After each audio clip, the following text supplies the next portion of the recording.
Alright everyone, welcome back to the channel. I am the Ice Dragon Rayron VR, and today we're going to be starting our Anyrail series when it comes to this particular channel. And we're kind of going to start off, if you haven't seen my modular layout update videos and some of my other streams when it comes to the Icey Rails modular layout, there's a particular modular that I need to kind of swap out because there's a third rail system that I'm not utilizing right now. That you can see the road bed doesn't have any track on it, and today we're going to go try to build that modular that will get us connected to that third rail. And so today we are going to be building the wave modular. Now it'll make a little more sense as we get this kind of built, so we're going to go ahead and just dive right into it here at Anyrail.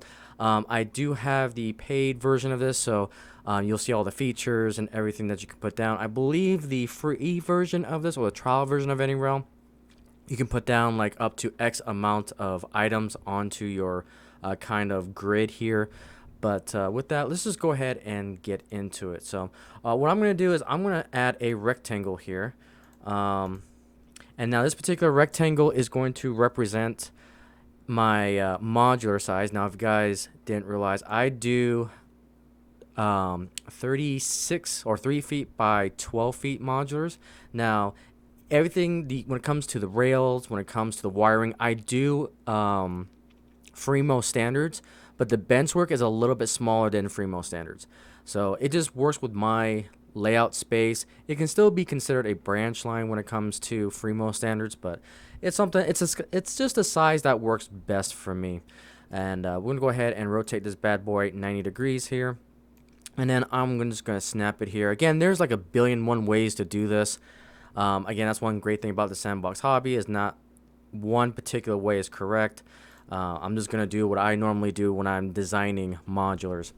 Let's go ahead and grab, let's see, let's go ahead and insert a ruler, because I do need a reference point when it comes to these modulars. So I'm going to go ahead and grab this, and I'm just going to type it as 36 inches, so that way I can see the full length here for reference sake. And then I'm going to go ahead and just copy and paste a whole bunch more, because what I would like to get is the width. So let's go ahead and do this. We're going to rotate it 90 degrees. And let's go ahead, and one thing I need to do with this, copy and paste as well, we need kind of the halfway point. This will make sense here in a minute. Let's go ahead and do 6. And then we'll just bring that there. And then copy and paste. We're going to bring this bad boy over here, like such. And then we're going to do one more thing here, which is just 2 inches. And then we'll have a couple of these. Oops. Control Z, copy, paste. And then we're going to paste 2 more on this side. Awesome. Alright, so next thing we're going to do is we're going to make a center line. So we're going to go ahead and insert a line here. Now for the 6 inches, this is going to represent my center line here. And so we're going to drag it all the way out to here. Again, kind of eyeballing. I'm not going to go exact. I just want to get a general outline of the modular here. And what I'm going to do is put my 2 inches from that center. And a little tedious, but again, it gives me reference points to lay down my track. So you guys will kind of see how this works here in a hot minute. So again, 2 inches from the center line. That's kind of the NMRA standard, or not NMRA, the FREEMO standard.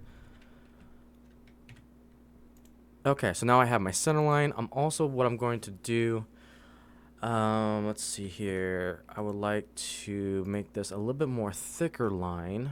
Again, it's kind of been a while since I've done this. Transparency. Let's see, it's under settings. I think I know where it's at. It's under here. No. Okay, that's fine. I'll mess with that later. As long as I have a center line, that's kind of the goal. Let's go ahead and do a line color, actually. I really want that to pop out, so that way I know exactly where my center line is. And I do apologize if this is not 100% on center and your OCD is going crazy. Again, I do apologize. I'm trying just to eyeball it a little bit. and then we'll just go from there. So the next thing I want to do is we're going to go ahead and go track libraries. I'm going to go to Pico because I swear by Pico. Again, you can do just whatever you want. You got a nice big library here of track libraries. And then we're going to do a number 5. Number 5 is usually my go-to when it comes to switches. I haven't had too many issues when it comes to Pico turnouts, especially with the new Unifrogs. And I know it's kind of expensive, but it's a tried and true turnout for me. So I tend to go with it. Something else I think I'm going to do. Let's see. I'm trying to think how I want to do this. No, that's fine. We'll continue to eyeball it. Alright, so what I want to do here is I want to go ahead and rotate 90 one more time. And then we'll put this piece of track. Again, I'm just going to generally eyeball the center. Let's see here. I think I am going to do this though. And then let's do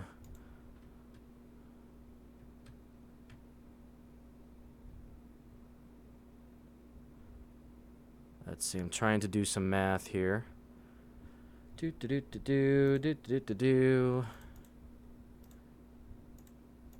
Okay. So let's do this. Because what I kind of want to do is eyeball the center of the modular. Because what I'm going to do, considering my space limitations, I wanted to put the turnouts back to back. There we go. And then we'll go from there. So next I want to do is add another 30. This is another reason why I like using a 36 length, because when it comes to a piece of flex track, their standard is 36, at least when it comes to Pico Code 83 flex track. And then basically what I got to do is cut off an inch on either side, because again, according to FREEMO standards, you got to have an inch on either side for the joiners to connect to each modular. I'm not going to showcase that here, but I just want to give you guys kind of a general lowdown. And then I was going to copy and paste, duplicate it, or Control C, Control V. I'm going to right click on this and I'm going to go ahead and perform a cut. So there we go, cut here. Oops. Sorry, I meant to say cut flex here. And then we're going to disconnect. And that way I just delete that side because we don't need it anymore. I'm going to try to put this on this. Actually, I'll do a couple copy and paste here. So that way I have a few pieces here. And then we'll put this right on the center line, and then we'll connect it here. And I'm going to do the best to smooth it out as best I can. Again, it's not going to be perfect, but it's good enough for me. It's good enough for the Icey Railway. But let's go ahead and copy and paste. And I'm going to put this right over here. Again, doing my best to get this on that center mark. Again, hashtag close enough. And then let's go ahead and grab a couple more pieces here. We'll connect that to that. And then we'll grab that last piece connected here. And again, we're going to try our best to bring this right here. And then again, I'm going to try to smooth the flex a little bit. I'm going to try to get this a little bit better when it comes to that curve. Because what I want to do is, you can see at the bottom there it says like R min 39 inches. I want to make that as big as I possibly can. So I'm going to smooth flex again. That gets us 34, 36, 38, 37, 38. Again, I kind of want to make sure I keep it straight. So 40. There we go. That's pretty much the max we're going to get. That means that we got 40 min radius here, which is perfect because I have a lot of engines that need that type of radius to make the smooth transition from the switch to the straight. So that looks pretty good. And then we'll try to do the same thing the best that we can over here. Again, we'll try to get it right there, and then we'll try to smooth it out as best as we can. And I realize that this is not going to be 100% because we're going to have like another cut right here for that 1 inch standard for the rail joiners. But again, we'll do the best that we can. Again, this is a 35, so let's see if we can make this. There's a 41 right there, so I think that's good enough. We'll smooth it out a little bit so it goes down back to 40. I'm content with that. And there we go. So let's go ahead and clean up everything here. I'll delete all my rulers because now I don't need them anymore. Let's go ahead and just get these out of the way. Come on, rulers. Okay, so we're going to select that, get rid of that, select that, get rid of it. Goodbye. Appreciate doing business with you. Alright, and then we'll come back over here. Delete and delete. Alright, so there we go. Again, this is very simplistic on what I do with Anyrail.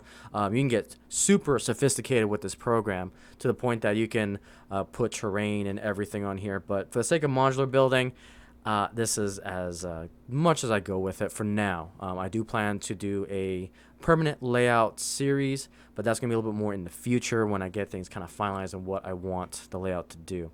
So one last thing I like to do is just let's put this to 3D view and see what it looks like. See if it looks okay to the human eye. And to be honest, that looks good for me. So all Pico and so forth. So so you can see now why I call it kind of the wave modular, because you know it's kind of mimicking a wave here, and that's kind of the inspiration. But really the big thing is right here, this whole side I basically want to do a kind of lakeside scenery with a little bit of water here, and you got some lake goers and so forth. So that's kind of why I call it the wave a little bit.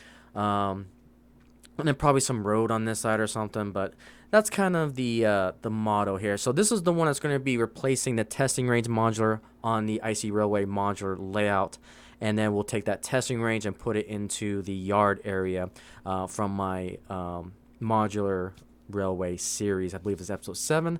But anyways, that is pretty much the completion of the design phase of the wave modular. Hopefully you guys enjoyed this. If you did, feel free to subscribe, like, and comment down below. And with that, thank you guys so much for watching this video, and I'll see you on the next video.